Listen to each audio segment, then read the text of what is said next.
بسم الله، اللهم صل على محمد وعلى اهل محمد. النهارده هنعمل كباب حله يا جماعه، ما شاء الله طلع تحفه. جبنا لحمه، اي قطعيه لحمه صلي عندكم. على اللهم صل النبي. على محمد وعلى اهل محمد. ونقطع اي تقطعيه، وهنجيب 7 بهارات، وجبنا بصلتين 3 نقطعهم ونحط عليهم معلقتين سمنه ومعلقتين زيت، وهنقلب لحد ما ناخد الدرجه اللي احنا عايزينها. جبنا معلقتين صلصه وواحدتين فلفل بيحرق بقى كده، اللي انتوا عايزينه برضو حسب الرغبه. دي درجة البصلية اللي انا عايزاها، الدرجة دي. هنقلب ونحط التوابل مع البصل.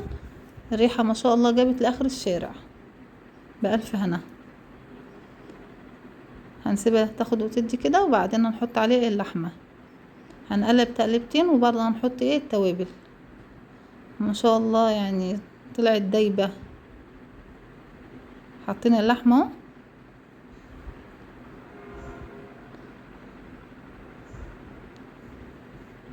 تقطيع اللحمة زي ما انتوا عايزينها، كبيرة صغيرة وسط.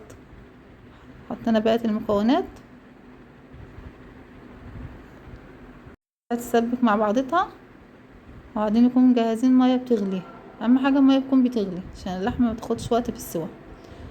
والملح مش هنحط ملح دلوقتي خالص غير اخر الوصفة، عشان اللحمة تطيب برضو.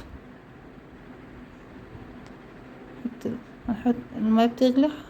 حطينا شوية مية، وعوزنا تاني هنحط تاني برضو، بس شوية بشوية كده عشان تطلع طعمها. نسيبها تاخد وتدي مع بعضتها بقى، ونقفل عليها. في الوقت ده كنت عملت رز حبة وحبة، طلع تحفة ما شاء الله. جهزت الرز اهو، شوية مخلل، وهي طلعت ريحتها وطعمها تحفة يا جماعة. بألف هنا. لو وصلتوا لحد هنا الفيديو، ما تنساش الاشتراك وتعملوا لايك عشان يوصلكم كل جديد. يا رب يكون الوصفة عجبتكم. اشوفكم في فيديو تاني. السلام عليكم.